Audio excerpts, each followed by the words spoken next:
Kisah Nabi Muhammad Shallallahu Alaihi Wasallam. Apakah Rasulullah membatalkan perjanjian damai dengan Yahudi? Di awal kedatangannya di Madinah, Rasulullah langsung mengikat perjanjian damai dengan orang-orang Yahudi. Di antara perjanjian tersebut tertuang dalam Watsikotul Madinah atau Piagam Madinah, namun tidak sampai 2 tahun beliau tinggal di Madinah. Beliau memerangi dan mengusir Yahudi Bani Koinuka dari kota tersebut, kemudian diikuti Bani Nadir dan Bani Quraizah. Apakah Nabi membatalkan perjanjian damai dan suka berperang seperti yang banyak dituduhkan pembenci Islam? Ataukah justru orang Yahudi yang membatalkan perjanjian damai tersebut?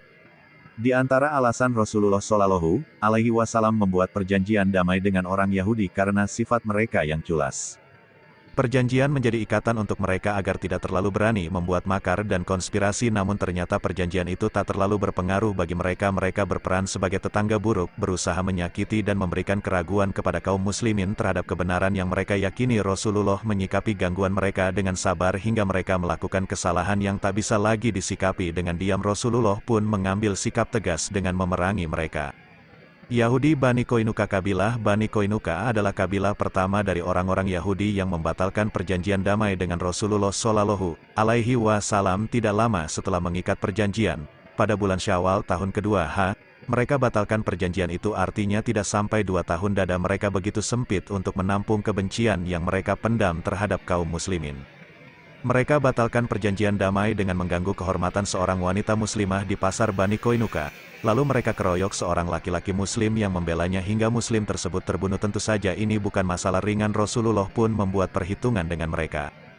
Bukannya merasa bersalah, orang-orang Yahudi malah berkata kepada Rasulullah, "Wahai Muhammad, janganlah kamu terpedaya oleh dirimu karena telah membunuh orang-orang Quraisy di Badar. Mereka tidak berpengalaman dan tidak mengetahui taktik perang. Sungguh, jika engkau memerangi kami, kau akan tahu bahwa kami adalah ksatria dan engkau tidak pantas menandingi kami." Rasulullah Shallallahu Alaihi Wasallam mengepung mereka di benteng mereka selama 15 malam. Akhirnya mereka ketakutan dan berhasil ditaklukkan. Tanpa peperangan mereka pun diusir dari kota Madinah. Mereka pergi menuju Syam. Yahudi Bani Nadir. Setelah pengkhianatan Bani Koinuka, Rasulullah Shallallahu Alaihi Wasallam tidak melebarkan masalah. Beliau tidak menghukum orang-orang Yahudi dari kabilah lainnya, padahal potensi pengkhianatannya sama. Inilah keadilan Islam dan kaum muslimin. Namun, kebaikan Rasulullah ini tak berarti di mata para Yahudi. Setelah kekalahan di perang Uhud dan terbunuhnya para sahabat Nabi di peristiwa Ar-Erjai dan Biru Maunah, orang-orang Yahudi yang awalnya takut membuat makar, kembali muncul nyalinya. Pada tahun keempat bulan Rabiul Awal, Yahudi Bani Nadir membatalkan perjanjian damai dengan kaum muslimin. Mereka mencoba melakukan pembunuhan terhadap Nabi Shallallahu Alaihi Wasallam, namun beliau mendapat wahyu dari malaikat Jibril sehingga bocorlah konspirasi busuk yang mereka buat. Pencobaan pembunuhan ini artinya upaya membatalkan perjanjian damai. Rasulullah Shallallahu Alaihi Wasallam mengutus Muhammad bin Maslamah radhiyallahu anhu kepada Bani Nadir. Beliau Shallallahu Alaihi Wasallam berpesan, "Pergilah menemui Yahudi Bani Nadir dan katakan kepada mereka, Rasulullah Shallallahu Alaihi Wasallam mengutusku menemui kalian untuk menyampaikan pesan. Kalian harus keluar dari negeriku, Madinah. Kalian telah melanggar perjanjian yang telah aku buat bersama kalian.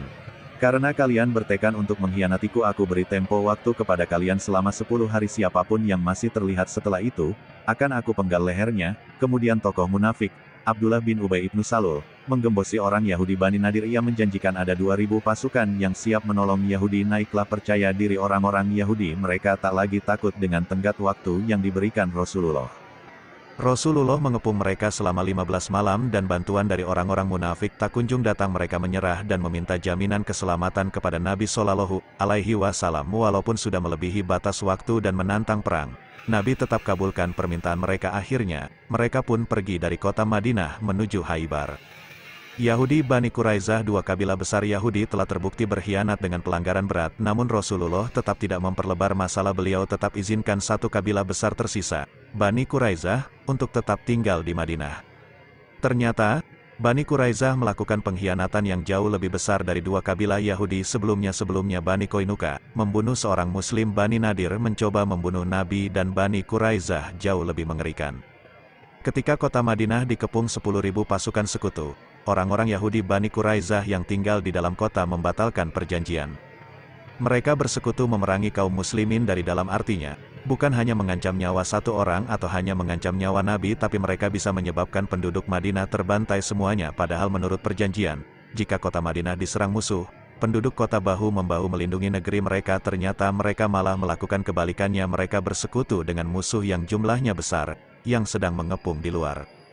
Ini adalah pengkhianatan besar. Karena itu, setelah selesai menghadapi pasukan Ahzab, Rasulullah langsung menyerang mereka. Berbeda dengan Bani Qainuqa dan Bani Nadir yang mendapat maaf dari Nabi, semua laki-laki Bani Quraizah yang telah balik dihukum mati oleh Nabi Muhammad Shallallahu Alaihi Wasallam, sementara perempuan dan anak-anaknya diusir.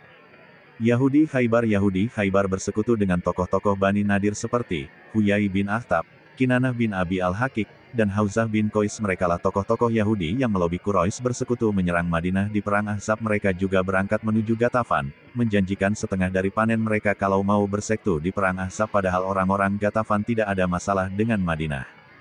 Karena alasan inilah Nabi dan para sahabat menyerang Khaybar.